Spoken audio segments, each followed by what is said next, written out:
All right, for those of you who don't know, my name is Brandy Gimble. I am with Nova Association Management. I am the general manager here at Oak Tree. On the call, we also have Takara Thale with Nova. She is your guys' lifestyle manager. She will be speaking later on with her report. I am going to turn it over to the board for their introductions if they want to introduce themselves. Hello, everyone. It's good to see a lot of familiar and new faces on the call. So just to make sure we're all in the right location, we're at the Ovation at Oak Trees Homeowners Association meeting. I am Jennifer Mahaffey. I work with Taylor Morrison, and I am currently your declarant, which means builder run board president. And I have two other colleagues at Taylor Morrison that serve on the board. They're kind of more silent partners. But we do have a homeowner board member who I will let himself introduce himself, but he was elected a couple years back.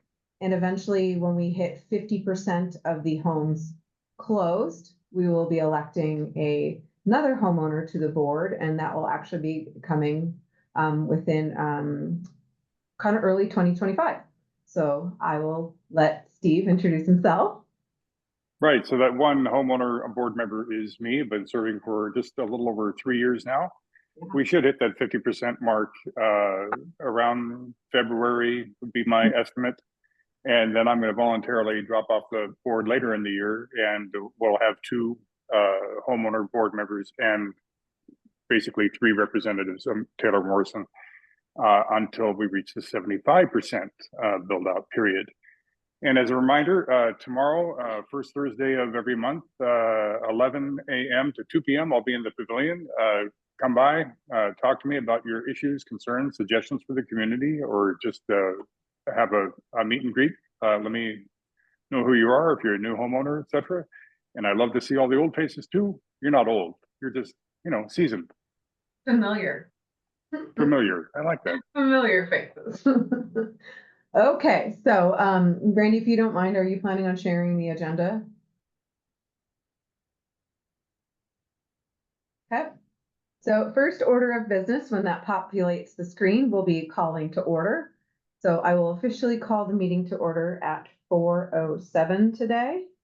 And then typically standard procedure is to approve the previous meeting minutes. So that would be our April meeting minutes, which were presented to us in a board packet prior. So we need to go ahead and approve those. So Steve? Right, so I move to approve the minutes. All right, well, I second that. So that means they're approved. All of these are also available on your homeowner's portal. So if you have any difficulties finding them, please reach out to Brandy. She can help you assist with locating them on the portal. And then we do have one thing that didn't quite make the agenda in time before it was printed. Oh, my pencil just died. Get another utensil. We have our budget advisory committee. They have drafted a charter and it's been reviewed and approved by the board. So they were formerly known as the Budget Advisory Group over the last couple of years. Well, group initially, how we started, and then we evolved to council. And now we have become a officially chartered committee under the purview of the association. So they will work with the board on budget drafting, work with management as well to draft and create our current year's budget. And they're actively working on that now. So Steve, would you go ahead and motion to approve the charter? All right, before that, I'd like to thank the Budget Advisory Group, the former group, for their 2 years of service and their proof of concept. And I'm proud to recommend them and move to approve the Oak Tree Homeowners Association Budget Advisory Committee Charter. Perfect. All right, we'll make sure that gets documented in our meeting minutes. They are now formally a committee. So that's awesome and great. So, and that was a suggestion that was stood up over a few years back as well. So it's nice to see suggestions and ideas come to fruition and be successful and become a kind of a integral part of the community. So we'll talk more about this later, but we're currently working with another group to get them started, and hopefully that evolves into something similar. So the next section is something that we tried to introduce earlier this year. It's our public comment section, kind of if you've gone to a public city meeting, kind of a town home forum portion. Steve actually started out with a demonstration of insurance and kind of give an example of what it may look like with some discussion. And it's not really to have an answer, but it's to bring a topic to light for the community and maybe have some discussion around it. We didn't get anything submitted for this board meeting, and that's okay. So we encourage people to submit as much as you can prior to a meeting, because what we want to do is sort of move to our meetings to be more, we want to present and provide as much information as possible for the ownership. It's a great way to capture everyone so we're all hearing the same thing. We'll still address individual questions, obviously, but we want you to submit the topics. If you don't want to speak to it, you know, we can maybe help facilitate how that can work. But if you have comments, questions, concerns, ideas that you would like discussed, we want to hear about it. And the only way we can get more people involved and be a part of the community is to have these discussions. So pretty much we didn't have anyone submit anything for this month. So hopefully next time for our September 25th meeting, we'll get some topics for that section. We'll move on next to the Treasury's report. And this is Brandy's deliverable here for the June financials.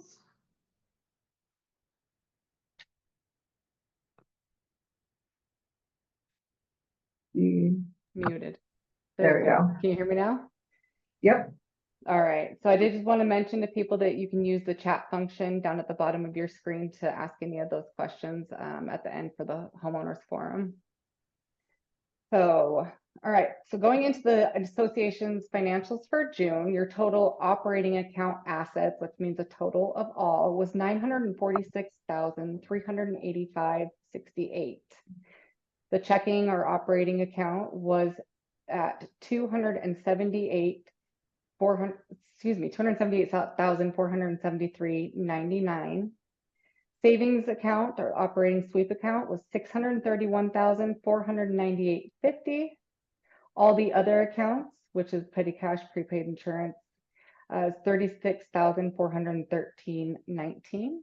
Your reserve fund sat at $386,159.99. Delinquency as of June 30th was $2,289, which most of those have since been resolved. The capital contributions for June, there was 4 homes that closed in June, equaling $19,200. Year to date, we've had 27 homes for 2024. That's $129,600. And owner accounts on file, we had 354 homes closed as of June 30th, 2024. So I'm going to move into the budget variances. These are going to be anything over the 10% variances on the financials for Oaktree for June. The village's opening was over. Taylor Morrison did contribute 50% of all the expenses that had to do with the village opening, the parties, the amenitizing, all of that. Actually, Brandy, can I interrupt for a second? Yeah. So I think what Brandy meant to say is the village's homeowner opening event. Taylor Morrison provided 50% of it, covered 50% of the cost. This has nothing to do with the actual construction, delivering and amenitize the facility. This actually should be village's homeowner opening event that we covered 50%. So yeah, just to be clear. Yes, the building and everything was 100% Taylor Morrison. So the association paid nothing for that. This was for the homeowner event and separate from the grand opening event, which was put on by Taylor Morrison. So 3 different things actually. Landscape and irrigation out of contract expenses. These were higher than expected. While we're currently in line with the budget, this has to do, we had $100,000 in excess due to the delay in the village's opening, which helped cover the costs that, you know, we had overage in landscaping.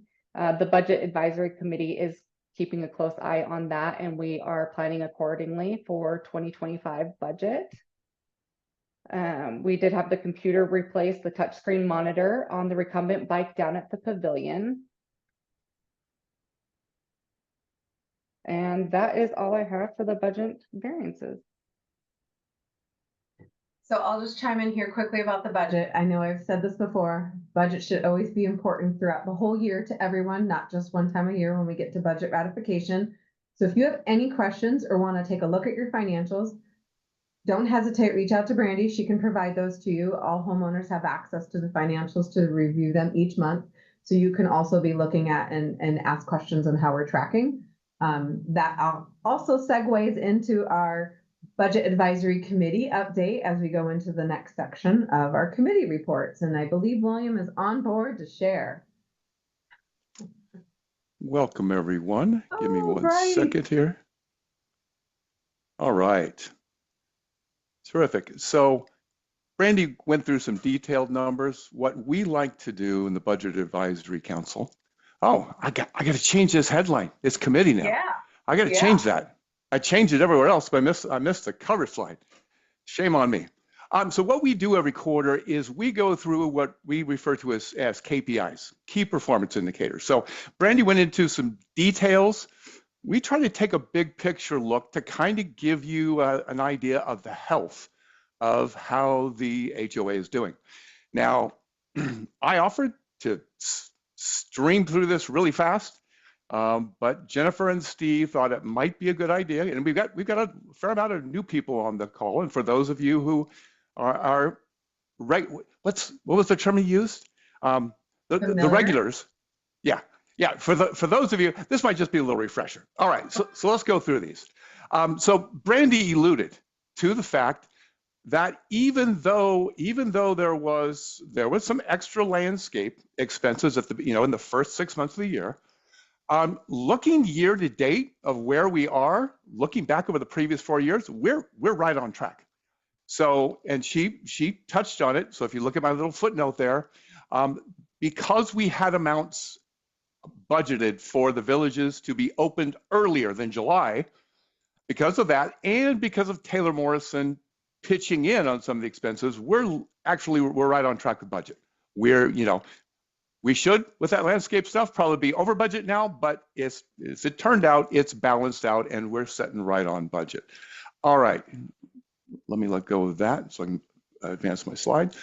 Okay, so go through a little terminology. And here's some things that many times get confused by people. Capital contributions, that $4,800 that comes in from new homes, that goes straight into our cash account. Okay, and just so everyone's clear, so that happens when there's new homes sold. So what does that mean? That's not going to go on forever. That will end when the last home is sold. So what is the purpose of that capital contribution? And this is a point that continues to be confused. The sole purpose of those capital contributions is to subsidize our monthly assessments during this build-out period.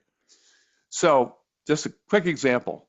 If we didn't have that capital contributions in this year's budget, we'd be paying, I'm going to use an official accounting term, we'd all be paying a heck of a lot more each month.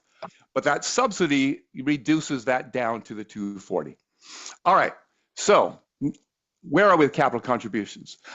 So Brandy mentioned we've got 27 year to date, 129,600. That is just about within one home on the same track as 2023. So we're on a good pace there. Don't know how the rest of the year is going to go, but we're on a good pace. So I want to take a minute and explain to you the Budget Advisory Committee's our approach to capital contributions. And our approach is this: you don't count your chickens before they're hatched. What that means is you shouldn't depend on something hoped for until you know for certain it will happen. So those capital contributions happen. It's great. And where does that go? It goes straight into our cash account. I like cash. Cash in the bank is highly reliable. You can depend on it. You can count on it because it's in the bank. So we look at the assessments, that's the monthly amounts we all pay, and cash as our two sources to pay expenses. So when those capital contributions are coming in this year, We're not ignoring them, what's being built in 2024, but we're not relying on that to pay the 2024 expenses. They are building up in our cash, which you're going to hear a reference to net assets here in a couple minutes. And though once we keep that build up, then we can use that to subsidize 2025's expenses. So because of that, and we'll touch this in a minute, we're going to maintain a higher cash balance during this remaining build out period so that we can continue to have those funds to subsidize our monthly assessments. All right, so I mentioned net assets. This is a real simple, easy way to kind of just judge our HOA's financial strength. It's basically assets minus liabilities. Brandy went through all the different components of that, the details. Our primary asset is cash. So if we look at our net asset update, so this is where I'm going to give a little history lesson here. Look at this top line, December 31st, 2021, we had almost $1 million, 938,000. There were people in this community saying, we're sitting high on the hog, we had $1 million, we shouldn't even have to pay any assessments. We then hit a bad year. We then only had 10 homes sell, and in 1 year, those net assets plummeted down to 656,000. So we worked in 2023 to build those net assets back up. And if you look at December 31st and June 30th, we're just holding steady. That's perfect. That's what we want. We want to maintain that nice, steady, solid financial strength. So I talked about, a minute ago about maintaining a higher net asset balance. Here's why. Two main components. First of all, we want to have that cash to subsidize our monthly assessments. For the 2024 budget, we plan on spending, we like to use the term burning down, $362,000 for the cash, so that we're not paying each so much for the assessments. But the other industry standard is that HOAs should maintain 3 months worth of operating expenses in cash. So if you add those two things together, that's $704,000. So we are nice and healthy. We're in a good spot at being at $840,000. Now, back on the expenses, I don't know if you guys noticed on the expenses, we're halfway through the year, but our year to date was only 38%. I didn't comment on it back then, but our expenses don't happen, it's not a straight line. It's not even throughout the year. We're coming into the third quarter. The third quarter is by far the largest expense quarter of our year. Water, landscape, those two big expenses are really big in the third quarter. So, we're sitting very comfortable at 840 right now. I'm going to predict, use my crystal ball. That number will drop, not through the floor, but that number will drop when we get to our third quarter meeting. All right, there was a little education for you. Now, as was mentioned, we are started, it is budget season. We started off with a bang on July 2nd, the committee did. We met with Brandy and Takara, we met with the landscape committee, so we're already starting. And we're just getting into the meat of looking at 2025. Now would be a golden opportunity for you to come share with us your thoughts. The first Tuesday of every month, we hold open office hours. So this coming Tuesday, August 6th at 10 a.m. in the pavilion, we have set aside time in our meeting to hear from you. Now, we're going to send a reminder out to you. We'll probably get that out on Monday. I had a great suggestion from one of our new committee members. We're going to attach a copy, or we're going to attempt to attach a copy of last year's ratified budget. So you can take a peek at that, and that might spur any thoughts you have of questions you have, or concerns, or opinions you have about what we should be doing about the budget. So that wraps up my report. Thank you. I had a thought and it just went poof. It was about the budget. That's okay. It'll probably come to me later. But that's awesome. And thank you guys for doing all that diligent work and really diving into the meat of the budget. Our next committee report will be our ACC. I believe Smitty's on the call. Yes, I Yeah. am. There they are. Thanks, Jennifer. Hey, everybody. Just wanted to give you all a heads up. We're going to be publishing some new standardizations and FAQs within the first week to 10 days of August. When we get that published to the website, to the portal rather, we're going to ask that an email blast of some kind go out so that you can know that those new documents are there and you can pull them down if you have any projects that you want to plan. Real quickly, the summaries of what's going to change. It's not a whole lot of things. All of the discussions that we had about barking earlier this summer, and there was an email blast that came out from management about what you can do, can't do, what the schedule is. Rather than relying on everybody to maintain that email in their mailboxes, we codified all of that information into our documents. So that'll be there memorialized for you to remember and have available going forward. With the caveat that, remember, these things can always change as the community continues to build out. But for what was put out earlier this summer, that will be a new addition to the standardization and frequently asked questions documents. Additionally, to help people who are interested in repainting their house and may not want to use the same house colors that they currently have, we have found a website from Sherwin-Williams that has all of the color palettes from all of the divisions on the website. So you can go there and see what each of the individual color palettes look like. So that website will also be in the standardization document. And then finally, we found a third option for those of you who like to do your fence staining with an oil-based product. We have a third option for an oil-based product that is available locally. So that information will be in the standardization document as well. So again, look for those within the next week to 10 days. And then finally, I'd like to take just a minute or so to reiterate the ACC process, because we've been getting some ACC requests with incomplete information, with short suspenses, and people asking for an expedited process. Number one, when you submit an application, you got to make sure that the application is complete. We need to know what you want to do, what kind of materials are involved, and if you can include a sketch, if it's, you know, a full-blown installation for your backyard, that's very helpful. You also have to have the signatures of those neighbors. Now, if you have some that haven't moved in yet, or maybe they're snowbirds or something, because people are doing things all year long, you can always reach out to the general manager for assistance in finding out how to contact those people. But you have to have some sort of signature on the application. You can't just put in an email that so-and-so verbally told me it's okay. Number one, your neighbor's signature on that application is not their approval of your project. All their signature acknowledges is that you discussed it with them to some degree, okay? So that's all that is.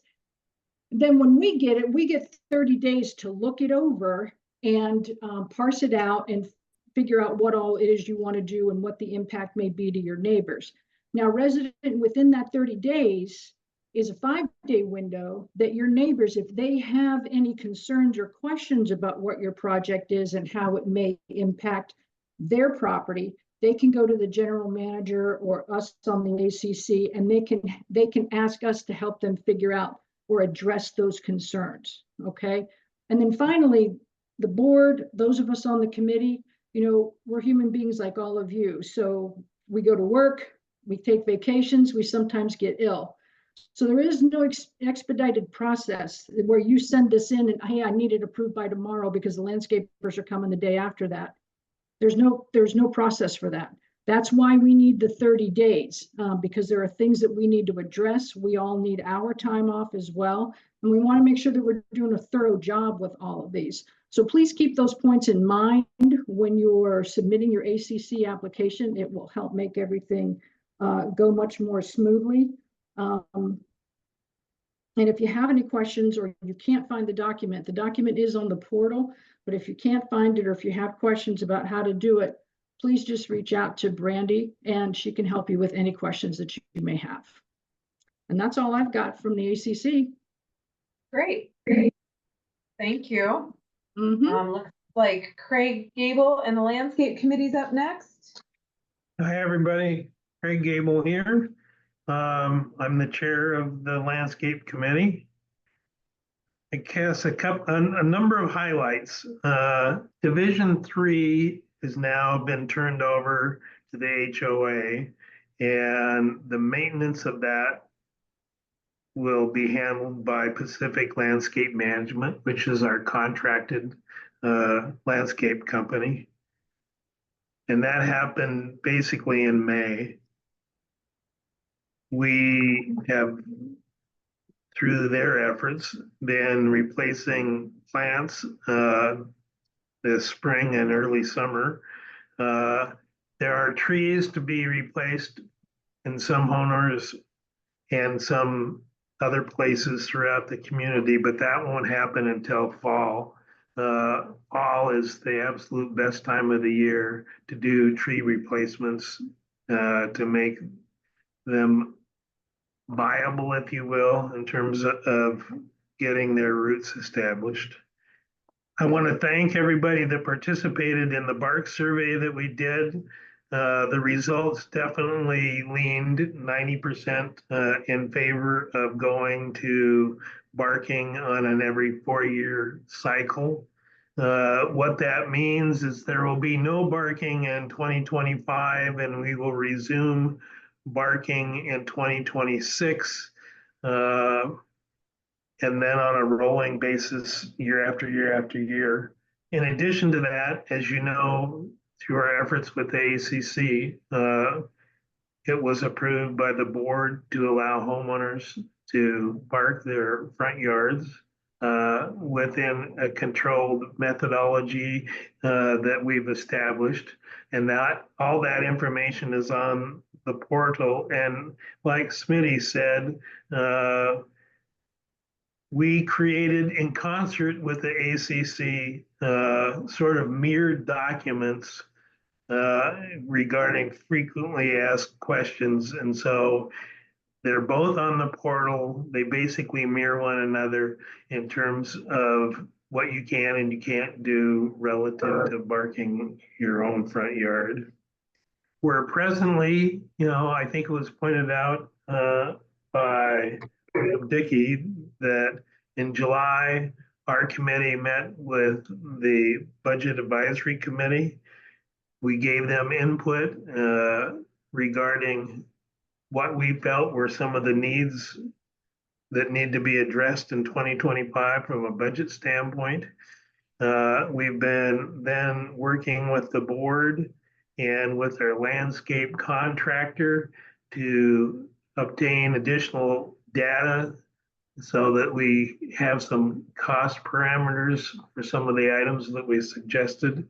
And that information will now flow back to the board and back to the Budget Advisory Committee. And we will be meeting with them again in August as we move forward. As probably everybody knows, landscaping is a significant portion of the overall budget of our community and will continue to be as we continue to grow and expand. I think everybody probably knows that from an irrigation standpoint, with approval of the city of Lacey, we do water the yards and the parking strips and all the other parts of the community on a basis where 3 days a week, your yard and or your neighbor's yard or people across the street, you're going to see the sprinkler system coming on 3 days a week. The one day of the week where there is no watering done, again, in agreement with the city, is Friday. And let's see.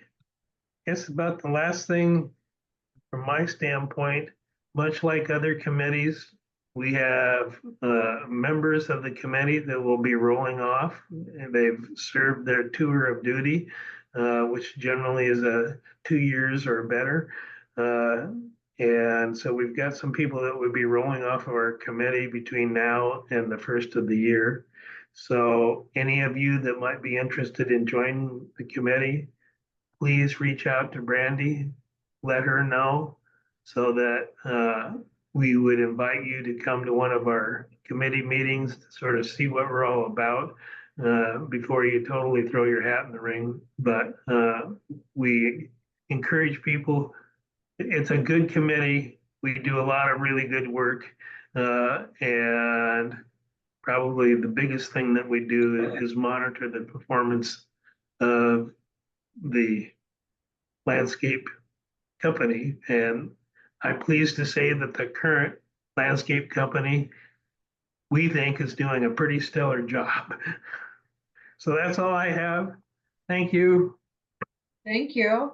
I'm actually going to piggyback a little bit and share that I sat on a call with Lydia and Craig and with our account manager, Joel, and our main account person who is out on site all the time, Steve Martinez, with PLM. We had a really good conversation about the budget, how to appropriately set ourselves up for 2025. You know, what could be delayed, what is a high necessity, and that's where that tree fall plant replacement conversation was really interesting and educational. So we have invited PLM. They already have it on their calendar. I've already shared them the meeting invite to join us at our next board meeting, September 25th, to kind of talk about, you know, the horticulture stance and what plants are best for planting in the fall, because we do kind of a blanket plant replacement, and where could we be more successful and, you know, not lose money because we're planting too late in the season, it's too warm. So which plantings are best for the fall? I think we all get trees, makes sense, because you want them to root and thrive and etc. But there's certain other plants that work a little bit better in the spring. So we had a really good conversation. I kind of was like, wow, maybe I should be, I'm not always part of these. And I was like, these are kind of fascinating because Steve was out on vacation. So I filled in, and I thought we had a really good dialogue. I really appreciated PLM's suggestions. So, and I really appreciated the feedback and the dialogue that Lydia and Craig provided on behalf of the landscape committee. I think you got a really good team with your landscape committee working for the best interest of your community and your services. So I just want to thank them because I really appreciated that. So something just came up in the chat. Smitty said, come join the ACC committee as well. We're looking for new members. So I thought I would give a shout out for that.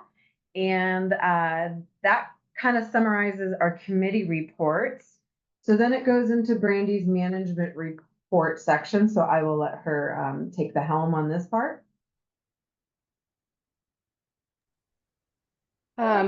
Jennifer, do I get to do my Communication report? Committee, Oh, I am so Miriam. sorry. I Yeah. am so sorry. You do. Thank you. That is my Sorry. faux pas. I will try not to make it very boring, so it'll be worth hearing. Although I know that some of the information I'm going to share is for those, as we refer to them, as familiar faces. You know, this is kind of a repeat, but hopefully you find some new nugget of information. And for the new people, we really want to make sure you know what we are trying to contribute to the HOA. Members of, I'm presenting on behalf of the communication committee, and we bring our professional experience in communication and creative fields into the HOA to help create communication and messages to you that are timely and engaging and clear so that you understand, you know, what's going on. So we kind of support all the other committees and the HOA and the board members. Some of the ways we try to help you stay in the know are that we create the Ovation Nation newsletter every other month. Just for budget purposes, a while back, we decided not to print and mail that to everyone. We do email it out to folks that are members of our communication committee opt-in email list. And we also post it to the residents' Facebook page. And there are a limited number of printed copies provided in both the pavilion and the villages that Brandy manages getting those done for us. So that newsletter doesn't cover everything that's going on in the community, obviously. It's more sort of, we try to make it express just the positive vibe in the community and pictures of what's going on and people promoting upcoming events and reports from the committees. So it's a great way to kind of stay in touch with the vibe of the community. And then I mentioned that opt-in communication committee email list. If you want to sign up for that, and because of privacy purposes, we do make it an opt-in list. You can contact either Mel Greaves or me, and we will add you to that email list. We send out emails for things like distributing the newsletter, things that might be helpful to the community that aren't official HOA business. It's just kind of a nice supplement to the emails that Nova and the board might send out to you. We also work closely with Brandy and Takara, the HOA management and the board, to kind of present a resident perspective when they're wanting to send messages out community-wide, and we help them perhaps edit those messages or make sure that it's really clear from a resident perspective. We have a residents Facebook group that Mel and I moderate. It is a private group for residents only. It's not a Taylor Morrison or an HOA group. It's for residents only. And I think it's a great way for us to share recommendations and ask questions or just be aware of what's going on in the community. I've also created something that called the Ovation Nation Handbook that is kind of a high-level view of how the community works, how the HOA works, contact information, local resources for folks who have just moved in. That, along with a lot of other kind of helpful sheets that we've put together, are available in the documents section of the HOA portal. And I've worked closely with Brandy there to kind of organize all these documents on the HOA portal. It really is a great resource. I know not everybody just loves getting into the computer and signing into a portal, but there are some really great documents out there, even, to supporting the ACC committee, for example, on a kind of a how-to sheet of how to submit an application and that sort of thing. So if anybody has any other ideas or suggestions, we welcome hearing them, and we hope that we have helped you kind of enjoy this great community that we're all part of. Thank you, Miriam. I know you are a great resource and a great help, both you and Mel and other members of communications committees past in helping us with our communications for board, other committees, etc. So great resource that we have amongst our community with everyone. So now Brandy gets to go to her management report. Sorry about that. Thank you. So, Some of the things that we have had done since our last meeting are the annual fire extinguisher testing that has been completed. We've had the backflow testing completed. Our stormwater drains have been cleaned and repaired, and the report has been sent to the county. The cleaning days for the pavilion are 3 days a week. That's on Sundays, Tuesdays, and Thursdays. Occasionally, they will switch up the weekend days depending on schedule and the calendar. The village's cleaning is currently set at 5 days a week. That's Sunday, Monday, Tuesday, Thursday, and Friday, and those, are subject to change. Some of the other things that I didn't have listed on here for my management report was we did have the fire buffer cutbacks done, the retention ponds mowed, as well as some other of the landscape items like plant replacements. I'll speak about the plant replacements here shortly. The updates and reminders that I have for some of the homeowners are just to use care and clean up with using the amenities. We are not always down at the pavilion. We do go down and check on it every day of the week. So just remember to clean up after yourselves, utilize the stuff that we have there for you, the cleaning supplies. Underneath the sink, we do provide dish pods for the dishwasher. and things like that. We do thank you very much for keeping the area clean for the next homeowners that arrive. The homeowner orientation we had kicked off again, July 16th was our first one for the year. It had a very successful turnout. We had over 40 people in attendance. Thank you to all the committee members who took the time to present at that. I think that it went very well, and we will have another one coming up for the fourth quarter. So please watch your emails. I will send out communication regarding that to put on your calendar. Another update or reminder that I wanted to share with some people that have been using the gym have mentioned the weights being in kilograms. We have set up on the shelf in the gym a conversion chart that converts kilograms into pounds so that you have the correct knowledge there for what you exactly are lifting. We don't want anybody to get hurt. So please use that. If you need help locating it, please let me know. And that is all I have for the updates and reminders and property maintenance. I think we're going actually over into old business, or do you want me to go switch into old business? Okay, plant replacements is what I had on there for that. So we did finish the plant replacements for spring. If you did not get on the list or did not have plants replaced and you think that you should have, please contact me because we are going to be doing another plant replacement in the fall. As Craig said, we will be doing trees at that time as well. I will send out an email for the fall plant replacement and just request that you submit through the portal. If you happen to know how many plants, if you have pictures, that's always helpful. We will get you added to the list for that. That will take place in mid-September. So if you had, I know that there's quite a few owners that did not get on the list for spring. So please just watch out for that and we can add you on to the fall for to take a look at that. I believe that's all for the plant replacements.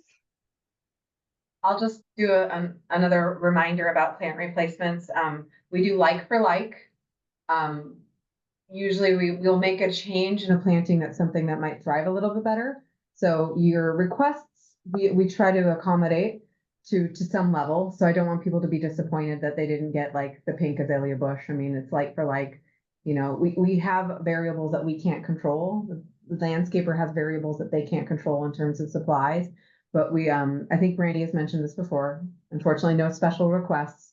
But you know, for plants that might do better in a scenario, in a situation, obviously those are ones we'll consider. But I just don't want people get, you know, their heart set on something, and then when they submit it, they get frustrated. So just trying to preemptively think of that as you take note of your plants in your front yards.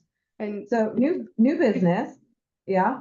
Oh, I'm just going to piggyback onto that, you know, don't get your heart set on a fern. So we aren't replacing any ferns.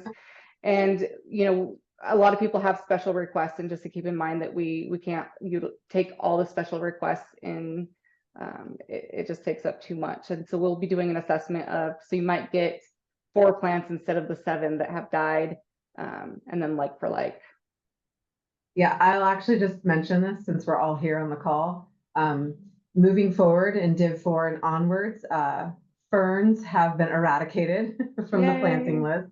It was a conversation that was had mid Division 3 development. So yes, there are some specific plants that are on our do not plant list. And so hopefully moving forward, we won't see those. And if they do get put in the ground, it's like a no, get them out of here. So we have been providing feedback with our landscapers about what works well for us and where we can control that. Common areas are a little harder for me to provide feedback. They're done separately with land development team, which I'm trying to move forward, actively working with them. But for the front yard landscaping, that was easier and quicker capture. So based upon feedback of homeowners in the land and with the help of the landscape committee, we have eradicated a few that don't do so well or grow a little too quickly. So we do hear you. Sometimes it doesn't move as quickly as we'd like, but we do hear you. So we're going to move on to new business. And actually, I'm going to I'm gonna do the villages last. We'll just talk about briefly our election advisory group. That is the other group, just like the BAC, the Budget Advisory Committee. We're gonna meet with them actually this Friday. Unfortunately, we were supposed to meet with them last Friday, but I was kind of admittedly at max capacity and completely overwhelmed and melting. So also Steve's back in town. I wanted to make sure I had a full board. So we're gonna meet with them, organize on Friday, talk about next steps for them, things, you know, that the board is collaborating with them on, et cetera, et cetera. So we're hoping that the election advisory group helps assist us with a voting process. And I know that mainly affects the budget ratification and the election of another candidate, another homeowner board member that would join the board and eventually replace Steve as he takes his step down. So we've got lots to work on. So we're going to get that going with them.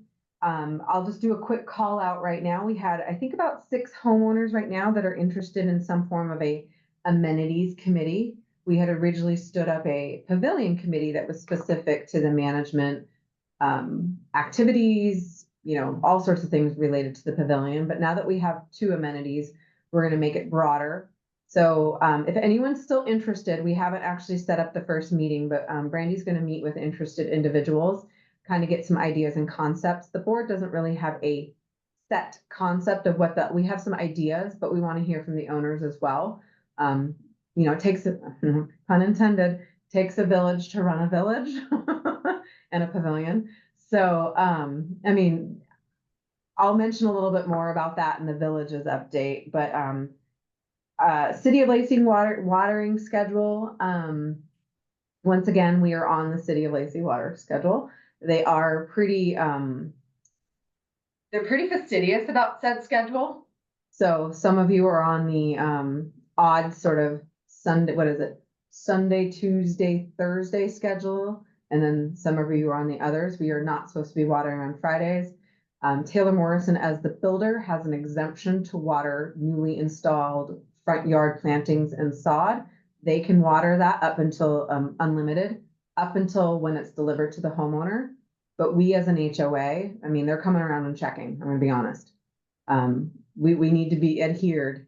And we're having conversations with the City of Lacey, what is it, the Public Works Department, Water Resource Specialist. She's actually super helpful. So we're just trying to work with the city to make sure that we don't have any penalties or they, you know, we don't want anything negative with that. So not fun, not ideal, but we're working through it. And I think we're close to being completely dialed in. Steve or Brandy, did you have anything else to contribute to that? I couldn't remember. No, not on the No. watering schedule. No. Okay. I just because I have the chat function up here and I don't always look at it, but someone asked about the rose bushes. Oh my gosh. Nootka roses are not, they're on the do not plant list moving forward. So yes, I hope that's what yep. Brandy just responded to that. Thank you. Watering schedule. Steve's actually going to tackle this kind of a last minute addition. We don't typically, if we don't have time to address it, it may not get to the agenda, but Steve actually tackled this yesterday. So I'll let him talk to a hot topic that just came up. Okay, folks, it's election time, statewide and nationwide, right? And some of us might want to put up political signs in our front yards, whether it's for a candidate or for an issue. So the governing documents, according to the state statute, the governing documents of any HOA, not just ours, in this state may not prohibit the outdoor display of political yard signs by an owner or resident on the owner's or resident's property before any primary or general election. And the governing documents, they may include reasonable rules and regulations regarding the placement and manner of display of political signs, but that's about it. And it's very vaguely written purposely. So the HOA Board of Directors wanted to bring this up since we are currently in the statewide and national election cycle. And while we as an association could try to adopt reasonable rules concerning the placement and manner of display, well, there already exist such rules adopted by the Thurston County Board of Commissioners. As such, Most any amendment we might propose to our HOA governing documents would be moot, as our efforts would be superseded by the county statutes. So here's the gist of our Thurston County's rules on the size and placement of political and non-commercial signs. A political campaign yard sign must be no larger than 5 square feet in size, or 2 feet high by 2.5 feet wide, for instance. It must be placed wholly on private property and be placed such that it does not exceed 8 feet off the ground. All signs must be removed within 15 days following the election, and no sign shall be placed such that it impedes traffic, pedestrians, or vision clearance regarding public safety. Make sense? And we're bringing this up in case you want to do it. Go ahead, now you know how you can do it. And we're also bringing this up in case you really wish the neighbor didn't do it. Well, now you know that they can. And please don't bring this issue back up to us now that a few of us have been informed that are attending this meeting. We'll put it in the newsletter and we'll get the word out as well. Now, the HOA and management, we're not going to take it upon ourselves to enforce this county ordinance, but instead we will refer any infractions to the Thurston County Sheriff's Department and to the County Board of Commissioners without prior warning to the owner. We're not going to waste our time with warnings on that. So everybody, please feel free to express your passion for a candidate or a ballot issue. We do ask that owners be mindful and use common sense about how your placement of signs might affect your fellow association members' opinion of the community aesthetic. Please be aware that the placement of a sign in your flower bed risks severing the irrigation drip line to be repaired at your own expense, at the owner's expense. And of course, any placement of a sign in your lawn will impede Pacific Landscape Management's ability to mow or otherwise care for your lawn. And if they have to, they may remove it, mow, and I don't know if they'll put it back. So be real careful about where you put this stuff. But go ahead and do it if you feel the need, okay? And if you have questions about it, go ahead and bring it up in the homeowner forum here at the end of the meeting, and we'll talk a bit more about it. There you go. Yeah, we just want to make sure, someone brought up something in the chat, so I'll just read it. We want to make sure we maintain our feeling of unity in our community. I know a lot of people get very opinionated about political stuff as well as other topics. So, we as an HOA, we don't speak to that. And so just, respect your neighbors as you'd like to be respected. I think that's just common courtesy. So with that being said, villages updates. So I'm going to start with a little bit of no, sorry, Takara. I'm sorry, guys. I'm all over the place. Maybe I should read the agenda. This is what happens when you sit in a plastic chair for 3.5 hours today at a divisional meeting. I feel loopy, so I apologize. It's okay. I have a great segue for you to get into your villages update. So if you guys don't know me already, my name is Takara Thale. I am your guys' lifestyle manager. If you haven't met me yet, but you see my hundreds of emails that I send regularly, now you can put a name and a face together. So a couple things I want to start off by saying a big thank you to everybody who participated in our Villages Grand Opening Open House event that we had on Friday, June 14th. It was a really beautiful event. I think that everyone had a great time coming through and seeing the gorgeous building. But I want to give a special thanks to Rick Berger, Lydia Shaw, Don Wilson, Pete Thomas, and Jake Hanahano for being so willing to perform our flag raising ceremony that kicked off the event. It was a really special way to honor our veterans in the community. With that, we had 371 homeowners that attended the party. So it is our largest event to date. And as Brandy started to mention earlier, that party was paid 50% by Taylor Morrison, not amenitized. So the amenities that you see inside of the villages, that was 100% covered by Taylor Morrison. The party that we threw on the 14th was 50% covered by Taylor Morrison. So thank you, Taylor Morrison, for your support in that. Next up, just a reminder that all lifestyle events are still being held in the pavilion. You all will receive your calendar of events for August tomorrow morning. So don't forget that all of those events, activities, club gatherings, everything that you see on that calendar is still happening at the pavilion. The hopes is that the villages will remain open to all community members at all times. so that people have a place to come and get to know their neighbors that they might not see on a regular basis. So please be mindful of the fact that if you are sitting with a group in a larger group in one of the rooms and another homeowner comes in to use that space, they are equally as allowed to use that space as anyone else. That goes for the game room, the movement studio, the banquet hall, the patios, the sports courts, insert any amenity you want to think of. It is open to all community members at all times. With that, we are not accepting any reservations for the amenity, the villages, but we hope to have an update for you on that process no later than our next board meeting, which is September 25th. I know a lot of people have been asking when they can start reserving that space. The answer is we don't know yet. We want to be able to work through all of the issues that we're still kind of addressing, make sure that the building is 100% ready and not have to, tell you you can have it and then take it away from you because we have to do some repairs or work on the doors or insert whatever thing you guys have experienced in the last 30 days since we've been open. So moving on, kind of segueing into that, the villages shared space and shared responsibilities. As I said, the villages has been open for officially 30 days. With your guys' help, we have been able to identify ways to continue to tailor the space to what the community actually needs. Thank you to all of you who have provided that feedback to help us to bridge that gap between how we saw the space being used versus how you guys are actually using it. It takes a lot of effort to make both ends meet together. So we continue to ask you guys to share that feedback and let us know if you see ways that we can improve the experience for you guys. But on the other side of that, not every request will be honored because it's difficult to customize every little thing to every little person. So we understand that, there has been a lot of feedback about the gym. We are still working on trying to kind of fit through what we can offer.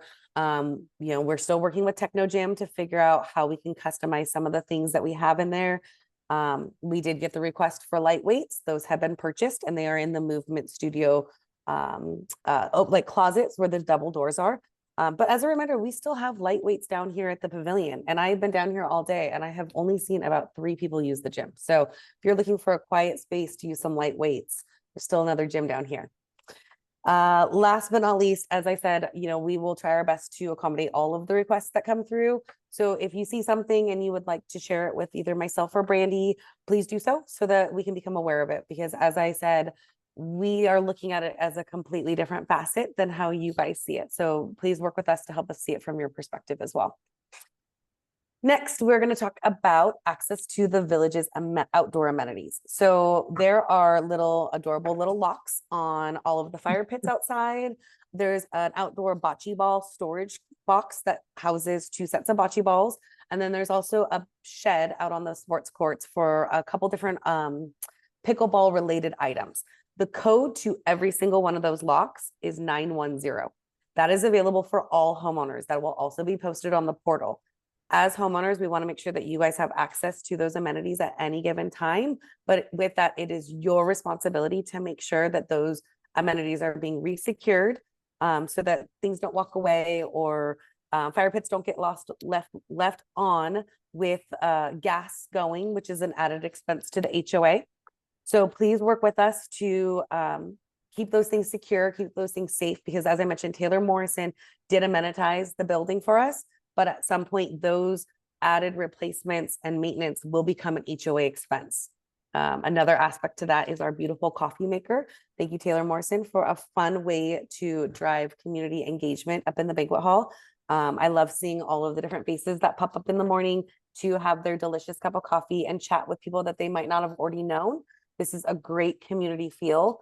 We are working to keep that stocked at all times, but keep in mind that it's new and we're working through that. So work with us to keep in mind that it is eventually going to be an HOA expense as well. Okay, that's my bad news. Now we're going to go into fun stuff.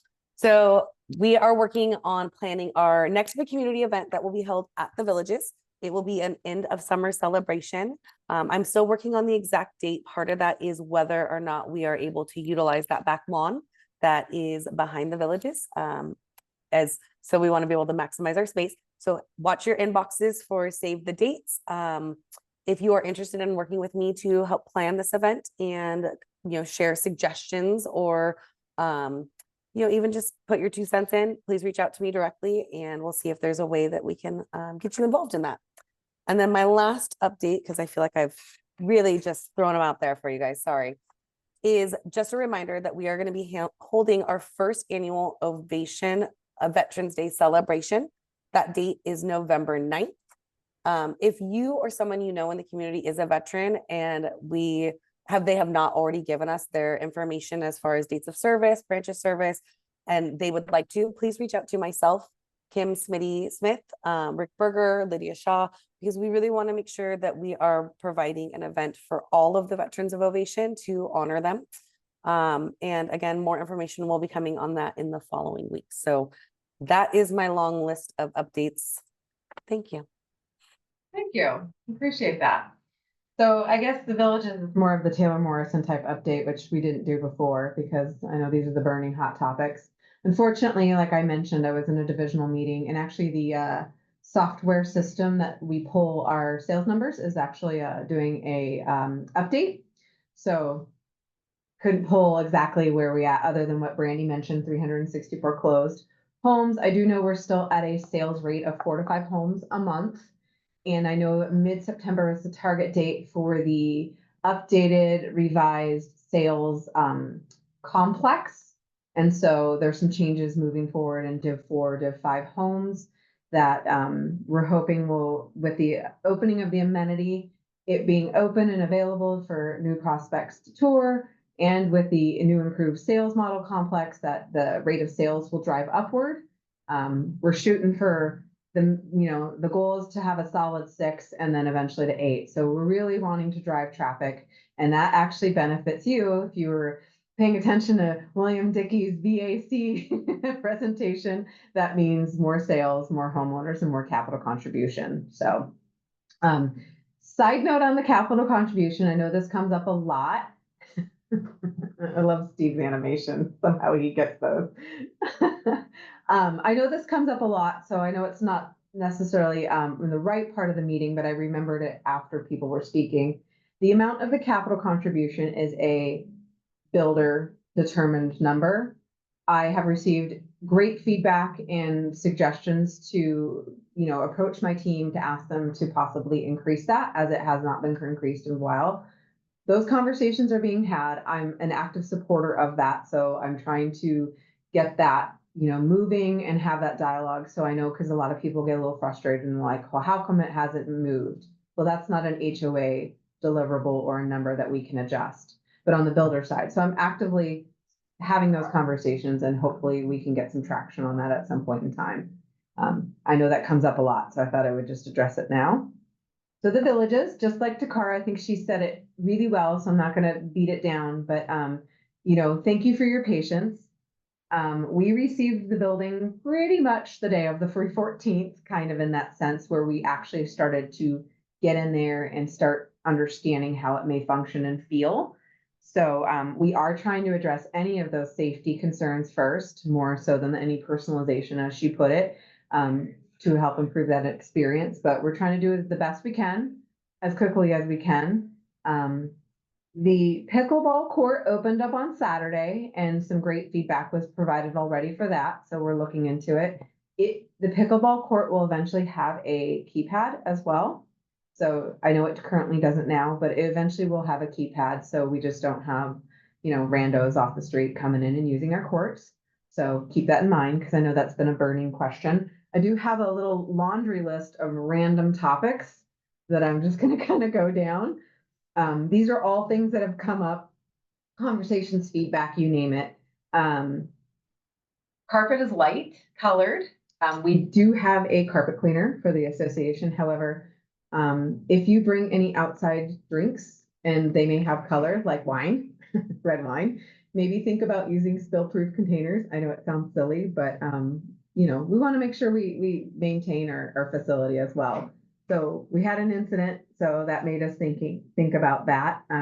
Like Takara said, we love that people are coming down, using the coffee as a point of conversation, community and whatnot. So, let's keep that going. I think someone suggested a really good idea that we're exploring. She just approached the board with it as she was out on vacation and just got back in yesterday. So looking at other ways to kind of enhance that service for the HOA. My other comment here is, yes, the HOA did not pay a penny, dime, cent, dollar, whatever, for the construction of the villages and to amenitize the villages. That is a completely builder paid cost. The association did not incur any costs during that time. It's actually per the Washington state laws and statutes, that's actually illegal for the builder to do, but I know that there's some confusion and there's been some questions about that. So just to kind of capture and reiterate that concept. Let's see. Takara also addressed reservations, clubs. I know a lot of people have expressed a lot of interest about, when are we going to have organized, say, organized events? When are we going to have fitness classes, et cetera, et cetera. We're actually looking into that now. Be patient with us. We have a lot on our plate, and these things take time. So we're trying to find out what represents the best overall interests of the community and how that can function successfully and well. And with minimal liability to the association, because I think that protects everyone involved. So we are looking into that. So that's why Takara said with reservations in particular, we will have a more definitive answer. Definitely our goal is by the next board meeting or sooner, depending on how fast that moves. Housekeeping, I get to do all the nasty stuff right now. So just like the pavilion, the staff is not the housekeepers. So I know with the coffee, that creates a little bit of an issue with the coffee mugs and the dishwasher. So, empty it if you see it, put your stuff in it. Please don't put it in the sink unless it's absolutely running, or try to hand wash it. I know that Takara was procuring things so people could hand wash. Same concept, treat it like an extension of your home. We don't have staff hired to clean up after homeowners for those specific things. Let's see here. I know there's been some interest in the wine lockers. Those we do not know, those lockers in general. I think the resort lifestyle team at Taylor Morrison has identified those as wine lockers. We are not sure exactly how we're going to address those. So they're not for people just to use. We'll figure out what's the best system and the best way to utilize that space and what works and is most equitable for the ownership. And Takara addressed some other things that's on my list. Let's look here. Okay, so I think the biggest one is the pool. I don't have an exact opening date yet, and it disappoints me. I know it disappoints you, and I'm going to be very honest and transparent. It benefits not one iota of anything to delay it. We're not trying to delay it. I do know that luckily a homeowner reached out to the Department of Health and actually got in contact with our inspector, and they did communicate some things. It's not completely the full story, and I'm not interested in changing anyone's mind how you feel about certain things. I'm just going to present some information that is up to you. But the situation is that we haven't gotten a very warm reception from the Department of Health inspector, which is we've been reaching out. If those of you who attended the April board meeting, I mentioned that we were trying to work on that then. We had quite a few months and time went by with a non-response. We unfortunately did reach out to someone above that person, and we did make contact with them, and they happened to be fairly new, like 3 months into their position. I don't think the inspector enjoyed that. He's a long-standing person in that position, which I think has created some unfortunate dynamics. What the inspector did communicate to the homeowner is that basically it's in our hands, which is true up to a point. Yes, there was lists of some items that the inspector wanted us to address. We have addressed them all. There is one item with the chemical rooms and having a cooling agent in there that we will have finished by Monday or Tuesday of next week. And then we need the Department of Health individual to come out and do that inspection. We think we've done it right. Unfortunately, when our mechanical person and our building pool designer has gone into the Department of Health office, the inspector will not come out and speak to them. He defers them to another inspector. And then that person says you need to speak to this person again. So we're kind of working through some dynamics that are not great. So we are working through some issues. We're trying to do the best we can. We want it open. It's unfortunate.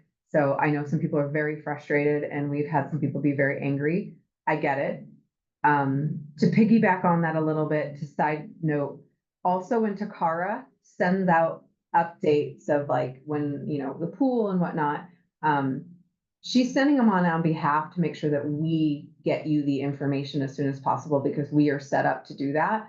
If you have feedback for Taylor Morrison, please, if you respond to her emails about updates or delays or things of that nature, please specify that because we're okay with feedback and I'm okay with sharing it with the team. I just think it gets hard for our HOA team to understand what something like do better means. We're working our hardest. We're all have hit a stage of some serious fatigue and we want to do right and we want to make it right. So we're trying our best. And I just feel they're not asking me to say this, but this is just me watching that team work really hard. And I can't thank them enough for coming in after hours, for working late, for answering things, working with key fob vendors, you know, dealing with homeowner questions and concerns. And your HOA team has really done an amazing job of trying to make this a very successful situation. So I wish I had better, more positive news, like, you know, on such and such date, the pool is going to open, but trust me, when we know it can open, we are going to let you know, and we want you to be able to use it. So we're working through some unfortunate little conditions. He was not completely inaccurate with his conversation with the homeowner. I'm not saying go ahead and call this person or reach out to Thurston County, but I will say if those that feel inclined to do so, and you do get a hold of that person, you know, great. Encourage them to help you get your pool open. Like have those conversations for us. We want it open. I just, you know, not sure what the, you know, issue is. My vice president of construction is trying to set up a meeting to talk through them because they have a deliverable for us that we need in order for us to move forward in terms of this maintenance manual as well. So it's kind of going both ways. So that's pretty much where we're at. You know, not trying to throw that person under the bus, but I think sometimes this happens. And it's unfortunate that it's impacting your community to some degree in the delay of the pool opening. So don't love it, but we're trying. I know my team has been in the office who are working on that are really, really doing their due diligence. So I know I don't love it. I wish I had more positive news, but that's pretty much where we're at with that. I don't have anything else that I know we have an update on. But like I said, please send us questions. We want to get into more of a format where we can be sharing more information. Mel and Miriam, actually, when we meet with all the committees prior to a board meeting. They had a really great suggestion on how we can disseminate more information. And I think we're going to move forward with maybe even a little column in the newsletter. So we're trying, we hear you, and we're trying to work on stuff. So before we go into the homeowner forum section, I just want to check in with Steve or Brandy, and is there anything I missed or you want to add? I just wanted to add about the homeowners portal. If anybody has any trouble logging in, please get a hold of me. I am up at the Villages Monday through Friday, 9 to 5. If you need help accessing your portal or submitting maintenance requests or architectural applications, I am more than happy to help you. You can also email me at oaktreegm@novaamp.com. I was just going to add, I hope everybody's reading their chat because Bill Pate really helped us out a lot there. He said, but we can't say. So thank you, Mr. Pate. Exactly. Yeah. Yeah, it is a state agency. It is your government. It's your tax dollars. That's all I'll say. So this is the homeowner forum section. Chat's been a little bit quiet up until recently. So if anyone has any questions, you can unmute yourself and ask. can't guarantee we'll have the best answer for you, but if it's something that we need to dig into and get you the most appropriate response, we will. But if there's some other just general questions or things you want to bring up, you feel free I know to this was chat. an, Oh, there you I go. know that this was an issue that was probably a half hour ago, but maybe could I try a 90-second explanation of the reserve? Yes, please do. I saw Because you it sharing might that benefit there. others on the call. No, So- absolutely. So everyone, think of the reserve as a savings account. It is our community savings account. So the village is just opened, $13 million building. And there are things there that will need to be replaced. Some of them might be 25 years from now. So every year, this is required by the state, there is a reserve study done by a professional organization who analyzes all that, projects how long things will last, what it costs to replace, and then they amortize it and they say, okay, this year you need to put this much into it. And so that is what's done each and every year. And so that is one of the biggest parts of our budget, that at the end of the budget process, we're like, where are we at the reserve? How much we have to put in next year? So that is done annually. We are, I think Steve put in the comments, we are fully funded at this point. And someone's just right now said, is the reserve invested? Yes, HOAs are controlled, that we can't go ride the stock market, and we wouldn't want to. It's invested very conservative, but there is earnings on that. So there's a quick thing on the reserve. It doesn't affect our operating budget, but every year there is a contribution that we make to it, so that when we get 25 years from now and the roof on the villages needs to be replaced, you're not going to get hit with a huge special assessment to pay for it. We will have the money reserved, and that is a key thing for the Budget Advisory Committee. We do not want any of us to get anywhere near a special assessment. So keeping that reserve nicely funded is a key part of that. All right, I'm done. No, thank you. I appreciate that. Because I'm such a squirrel today, Takara reminded me the weights. Brandy had spoken about the hand weights being in kilograms. So the weights at the fitness center at the villages are in kilograms, but the weight plates, the round ones that you put on a barbell, those are actually in pounds. So kettlebells are in kilograms, plate weights are in pounds.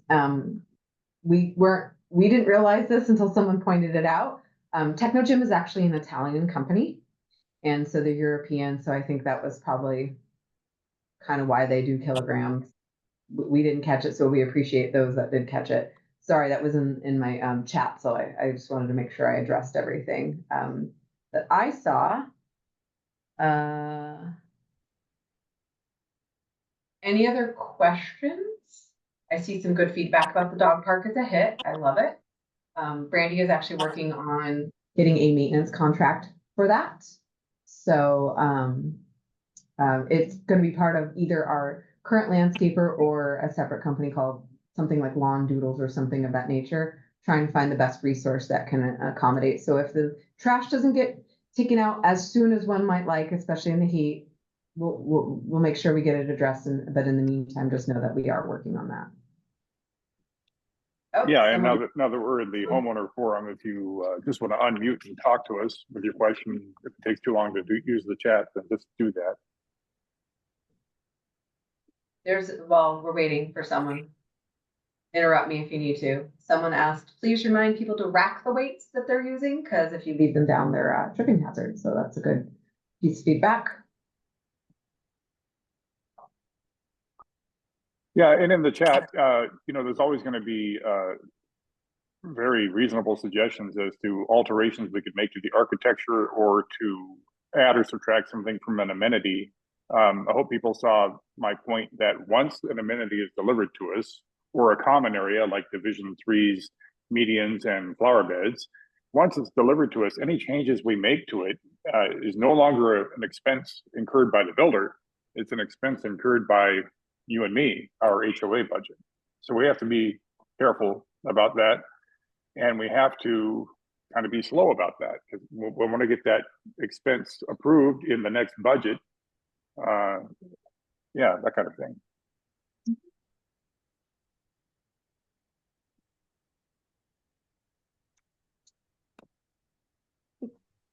Looks like Yeah, Jeff that's weird. Paulson has his hand raised. Oh, go ahead. Go ahead. Okay, I just was going to ask for a clarification on the pool issue. Is it the Washington State Department of Health, or is it the Thurston County Department of Health that we're talking about? We work with both. Unfortunately, I'm not in a position where I can actually share that individual's name because I Oh, I'm don't not know asking for the who's- person's name. I just want to know, is it a state level agency It's- or a it's county both. level? It's Oh. both. We work with the Thurston County inspector, and I believe I believe they are the ones that gave us the accommodation with the pool being, you either have a recreational pool, which is just swimming and that kind of stuff, or you have strictly a lap pool, which has the permanent black lines on the bottom of the pool and the lanes. They gave us a compromise, and they are allowing it. We got anchors put in the sides of the pool so we can have identified lap swim. We've had thoughts on how we can accommodate lap swim and make it a little bit more, amenable with the markings and whatnot. But, we got an accommodation, and the Thurston County guy was the one that approved that. So the overall 8-hour inspection to get final approval and opening the pool portion of the building is the Department of Health, and that's Washington State. So we do work with both levels. And unfortunately, the Washington State, from what I understand, has like 5 or 6 people that man the whole state, and they have large territories that they also oversee. So we're kind of stuck a little bit on the state level. That helps clarify without saying. I'm just going to make a personal opinion out loud because many people were typing in the chat. This is my opinion. It appears that this individual is already feeling a little burnt because one time someone went to a newer person who was a supervisor. So I'm not sure if a bunch of contacts from a bunch of homeowners is going to be a positive thing or a negative thing. It seems like from the description I heard, we're close to the finish line. They're close to having this done. Mhm. So maybe we just let it play out versus a whole bunch of people stirring a pot and maybe pissing them off even more. You're not That's wrong. my opinion. You're not wrong. It could create a whole nother, we are aware of a situation similarly where it could create a whole list of other conditions that now we're going to be required to meet. So William's not wrong. I just want people to use their best judgment on what they feel is appropriate. So 2 sides to that. Someone's asking about political signs versus a for sale sign. For sale sign, it falls under the purview of what we can, Steve says mostly correct. You can have a sale sign in your window, but not a hangman sign. So those are things that we have the purview to control as an HOA, whereas the political signs completely is overseen by a completely just different set of laws that we do not have control over. That makes sense.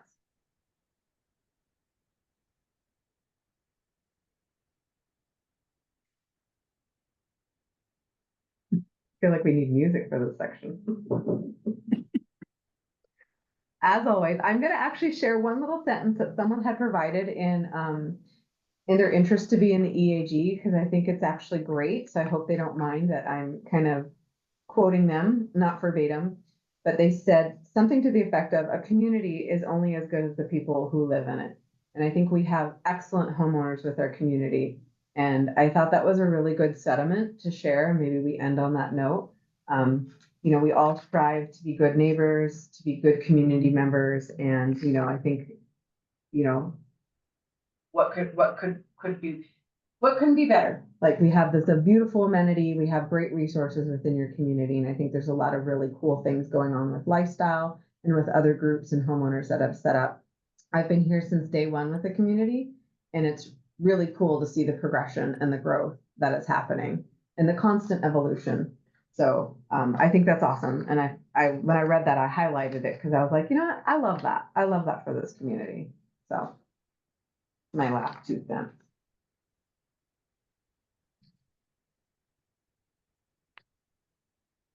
Well, If there isn't anything else, I'm sure everyone would love to go either A, have dinner, that would be me.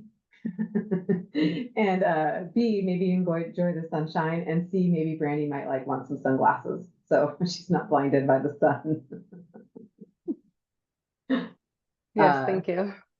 Somebody Yeah. asked the question about job descriptions for the landscape committee. Uh-huh. No, really, we just have a group of community members. We have one person that chairs the meetings, that's myself. And we have somebody that takes copious notes and really helps out and acts sort of as a co-chair in the absence of the chair. So, but it's not job descriptions per se. We do have a charter like much of the other committees.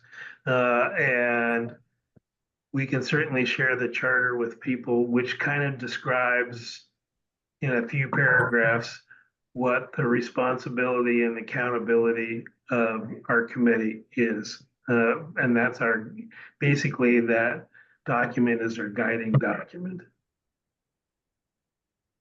I hope that helps. Smitty? Yeah, and if anybody has any interest in any committee and wants to just learn about what the duties of any committee are, come again, see me during my office hours. I can speak on any of the committees for you.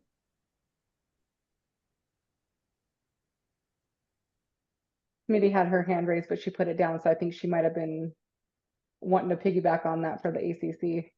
Yeah, I was just going to echo it. Yeah. There's no qualifications. And what we actually do on the ACC committee is we'd like you to attend a few of the meetings with us so that you can hear the discussion, see how we go through the approval process on the portal, all that kind of stuff. The only thing that we ask is that, well, number one, no two people from the same household can be on the committee at the same time.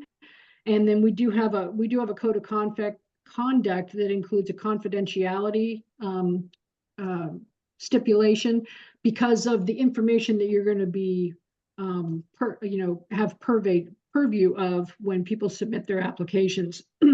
So, but other than that, we would like a variety of people from all across the community, because then we get different frames of reference and different thoughts. And so if you're interested, please give me a shout.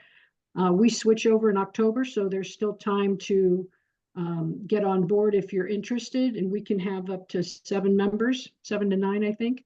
We do have 2 going off, so we're looking for more people as well. Thanks. I'll piggyback on that before we adjourn. It's a little early, but if anybody are starting to have inklings of becoming a board member and you want to learn what it's like and just pick my brain about how many hours a week it will take and what it involves before you put your hat in the ring, come see me and just let's talk. All right, I move to adjourn. I will second that, and I will make note that we are formally adjourning at 5:32 p.m. Great, well, thank you. Please send in all your questions and concerns, and we'll try to get them addressed. And we'll definitely see you on September 5th. 25th. Oh my gosh, September 25th. Travel Club